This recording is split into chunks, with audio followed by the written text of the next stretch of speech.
అందరికీ నమస్తేనల్లా welcome to MR media Telangana. This is Rekha. Congress party అధికారంలోకి ఎట్లా వచ్చిందో మన అందరికీ తెలుసు. హామీలు ఏవైతే ఉంటాయో 6 గ్యారెంటీల కింద సబ్ గ్యారెంటీలు 13 గ్యారెంటీలు కాకుండా ఇంకా 420 హామీలు ఇచ్చిండ్రు.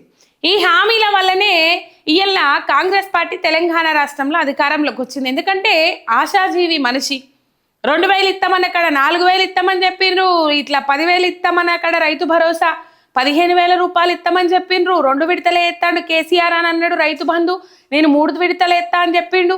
ఇట్లా చెప్పుకుంటా పోతే విద్యా భరోసా కార్డు 5 లక్షల రూపాయలు అన్నాడు. అట్లా ఇట్లా అల్లం బెల్లం లట్టు పొట్టు అన్ని ముచ్చట్లు మేనిఫెస్టోలో పెట్టిండ్రు. ఇగోండి సార్ మీ మేనిఫెస్టోలో పెట్టినట్టే తూచి మేమెందుకు పెట్టినాం, మేనిఫెస్టోలో పెట్టిన అన్ని నిజమైతే అని చెప్పేసి ఇప్పుడు 6 గ్యారెంటీలను అటకెక్కిచ్చిండ్రు. వాళ్ళ వాటాల పంచాయతీ మాత్రం నడుస్తూ ఉన్నది, వాళ్ళ కమిషన్ల పంచాయతీ మాత్రం నడుస్తూ ఉన్నది. వాళ్ళు లోపల కొట్టుకొని తన్నుకొని మళ్ళీ కోపం వచ్చి బయట పడేదాకా ఈ ముచ్చట తెలుస్తలేదు. వాళ్ళ బిజీలో వాళ్ళు ఉన్నారు, వాళ్ళ కొట్లాటలో వాళ్ళు ఉన్నారు. ఇక ప్రజల గురించి వాళ్ళెందుకు పట్టించుకుంటారు, ప్రజల గురించి వాళ్ళెందుకు మాట్లాడతారు, ప్రజల సమస్యల మీద వాళ్ళకేం అవసరం చెప్పుండ్రి. అయిపోయి గెలిచిండ్రు, అధికారంలోకి వచ్చిండ్రు, కూర్చుండ్రు. ఎవరేం చేసినా 3 ఏళ్ళ దాకా వాళ్ళని ఏం చేయలేరు. కాబట్టి ఇంకో అంటే 5 ఏళ్ళు 2 ఏళ్ళు అయిపోయినాయి, ఇంకా 3 ఏళ్ళ దాకా ఎవరు ఏం చేయలేరు. మళ్ళీ ఎన్నికలు వచ్చేంత వరకు ఎన్నికలలో కరుగాల్సి వాత పెట్టడానికి ప్రజలు సిద్ధంగా ఉన్నారు. ఈ ముచ్చట నేను ఎందుకు చెప్తున్నా అంటే అది 2 ఏళ్ళ పొద్దు నుంచి ఇంటానే ఉన్నాం, 6 గ్యారెంటీలను అటకెక్కిచ్చిరు అని చెప్పేసి ఇంటానే ఉన్నాం కదా అంటే ఒక సబ్స్క్రైబ్ చేసుకొని సపోర్ట్ చేయండి మీ ఎంఆర్ మీడియా తెలంగాణ ఛానల్ను.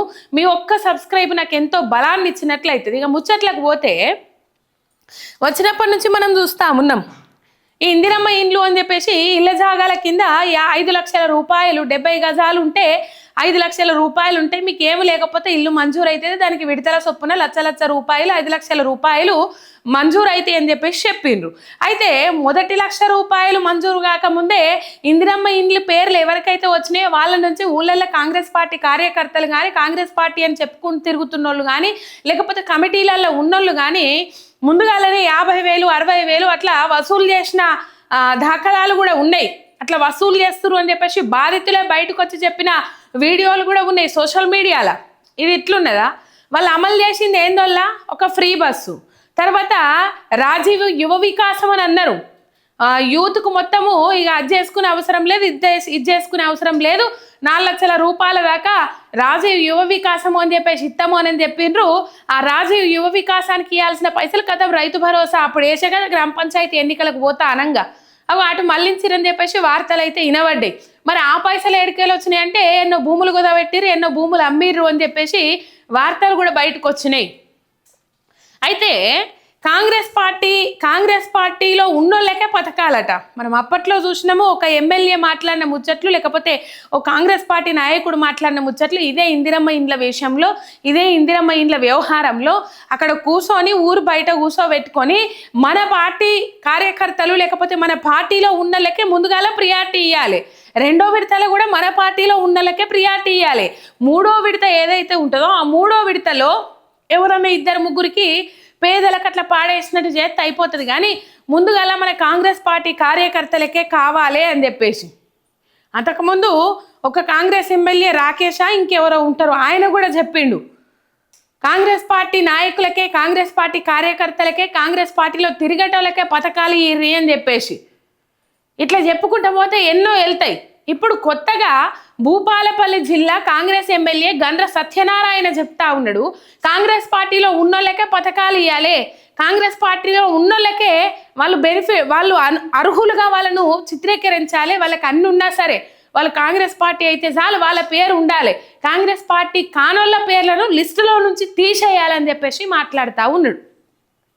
అంటే పోయిన 10 ఏళ్ళు బీఆర్ఎస్ హయాంలో ఇట్లనే చేస్తే రైతు బంధు వచ్చేదా, కాంగ్రెస్ ఇండ్లల్లో ఉన్నోళ్లకు వృద్ధులకు పెన్షన్ వచ్చేదా, లేకపోతే దళిత బంధు వచ్చేదా? ఇట్లా పథకాలు చెప్పుకుంటూ పోతే ఎన్ని పథకాలు వచ్చేటి ఆగిపోయేటి? మిషన్ భగీరథ నీళ్ళు వచ్చేటియా, కాళేశ్వరం నీళ్ళు వచ్చేటియా? అంటే ఈడ కాంగ్రెస్ ఎమ్మెల్యే ఉన్నాడు ఆ ప్రాంతంలో నీళ్లు పోవద్దు అని చెప్పేసి ఆ ప్రాంతానికి ఏమైనా కాలువ తవ్వకుంటున్నారా? రైతులకు నీళ్ళు ఇవ్వకుండా ఉన్నారా? రైతులు కాంగ్రెస్ పార్టీలో ఉన్నారు అని చెప్పేసి రైతులకు రైతు భరోసా పైసలు వేయకుంటున్నారా? కానీ వీళ్ళు వచ్చినాకనే ఈ సిద్ధాంతం నిజంగా కాంగ్రెస్ పార్టీ వచ్చినప్పటి నుంచి తెలంగాణ రాష్ట్రంలో కుల రాజకీయాలు, కులపిచ్చి రాజకీయాలు పెరిగిపోతూ ఉన్నాయి. ఇది ఎక్కువగా ఆంధ్రాలో చూస్తూ ఉంటాం. ఇది అందరికీ తెలిసిన సత్యం, కొత్తగా దీంట్లో మాట్లాడేది ఏమీ లేదు. కానీ తెలంగాణ రాష్ట్రంలో కులపిచ్చి రాజకీయాలు పెంచి పోషిస్తూ ఉన్నాడు రేవంత్ రెడ్డి. ఎందుకంటే నిన్నటి సభ ఆధారంగానే మనం చెప్పొచ్చు, ఖమ్మంలో ఎక్కువగా కమ్మ సామాజిక వర్గానికి చెందిన, అంటే చంద్రబాబు నాయుడు సామాజిక వర్గానికి చెందిన వాళ్ళు ఎక్కువగా ఉంటారు. టీడీపీ పార్టీ అంటే పెట్టింది పేరు కమ్మలు అని చెప్పేసి పెట్టింది పేరు. ఇక్కడ ఖమ్మంలో వాళ్ళు ఎక్కువగా ఉంటారు కాబట్టి వాళ్ళని రెచ్చగొట్టే ప్రయత్నం చేసి బీఆర్ఎస్ దిమ్మలు కూల్చాలని చెప్పేసి మాట్లాడిండు. వాళ్ళని రెచ్చగొట్టిండు, వాళ్ళకి పిలుపునిచ్చిండు రేవంత్ రెడ్డి. మరి డీజీపీ శివధర్ రెడ్డి గారు ఏం చేస్తారు? మరి ఇట్లాంటి వాటి మీద సిట్లు వేయరు, దర్యాప్తులు చేయరు, ఆలోచన చేయరు. రైట్, మొత్తం మీద ఇక్కడ మనం చూసుకున్నట్లయితే కాంగ్రెస్ వాళ్ళకే పథకాలు, కాంగ్రెస్ వాళ్ళు కానోళ్ళకు పథకాలు ఇచ్చేది లేదని చెప్పేసి డైరెక్ట్ వీడియోలనే మాట్లాడుతూ ఉన్నాడు భూపాలపల్లి కాంగ్రెస్ ఎమ్మెల్యే గండ్ర సత్యనారాయణ. ఒకసారి మీరు ఆ వీడియో చూడుర్రి.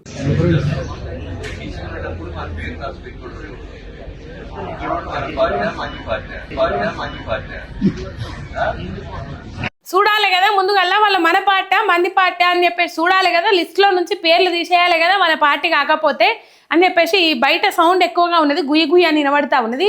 మన పార్టీ వేరే పార్టీ, మన పార్టీ కాకపోతే పేరు తీసేయాలి కదా అని చెప్పేస్తా ఉన్నాడు ఈ కాంగ్రెస్ ఎమ్మెల్యే. అవు సారు, మరి కాంగ్రెస్ పార్టీ వాళ్ళే ఓట్లేయండ్రి, మాకు కాంగ్రెస్ పార్టీ కార్యకర్తలే ఓట్లేయరు అని చెప్పేసి అప్పుడు ఎందుకో తిరగకపోతుంది. ముసలోళ్ళ దగ్గరికి, ముడుగోళ్ళ దగ్గరికి, ఉన్నోళ్ళ దగ్గరికి, లేనోళ్ళ దగ్గరికి, అందరి దగ్గరికి పోయి కాళ్ళు మొక్కుతా బాంచనని చెప్పేసి కాళ్ళకు బల్పాలు కట్టుకొని తిరిగి ఆనాడు. ఇవాళనేమో పథకాలు ఇచ్చే టైంకేమో మన కాంగ్రెస్ పార్టీ నాయకులు అయితేనే ఇయ్యరు, కాంగ్రెస్ పార్టీ కార్యకర్తలు ఇల్లు ఇచ్చేది ఏమీ లేదు, ఇచ్చింది లేదు, సచ్చింది లేదు. ఆ ఇచ్చేది కూడా ఏం చేస్తారంటే కాంగ్రెస్ పార్టీ నాయకులకేం, నాకు తెలిసి ఆ లిస్టు ఇందిరమ్మ ఇండ్లకు సంబంధించిన లిస్ట్ ఏమో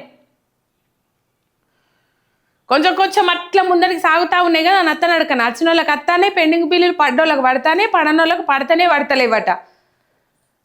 రైట్, ఇక మొత్తం మీద ఈ వ్యవహారం అయితే నడిపిస్తూ ఉన్నారు. కాంగ్రెస్ పార్టీ కార్యకర్తలు అయితేనే వాళ్ళకి పథకాలు అందుతా ఇచ్చేది ఏదైతే ఉంటుందో 1, 2, లేకపోతే నాకు తెలిసి ఇప్పటిదాకా ఇచ్చినాయి, కొత్తగా రేషన్ కార్డులు ఎంతో కొంతమందికి ఇచ్చినామని అన్నారు కదా, అవి కూడా కాంగ్రెస్ పార్టీ వాళ్ళకే ఇవ్వచ్చు నాకు తెలిసి. రైట్, మొత్తం మీద ఈ పరిస్థితి అయితే చూస్తూ ఉన్నాము. కాంగ్రెస్ పార్టీ నాయకులకే పథకాలు ఇస్తారట. ప్రజలారా ఇప్పటికైనా ఆలోచించాల్సిన అవసరం ఉన్నది. రైట్, ఒక్క సబ్స్క్రైబ్ చేసుకొని సపోర్ట్ చేయండి. మీ ఎంఆర్ మీడియా తెలంగాణ శనార్థి.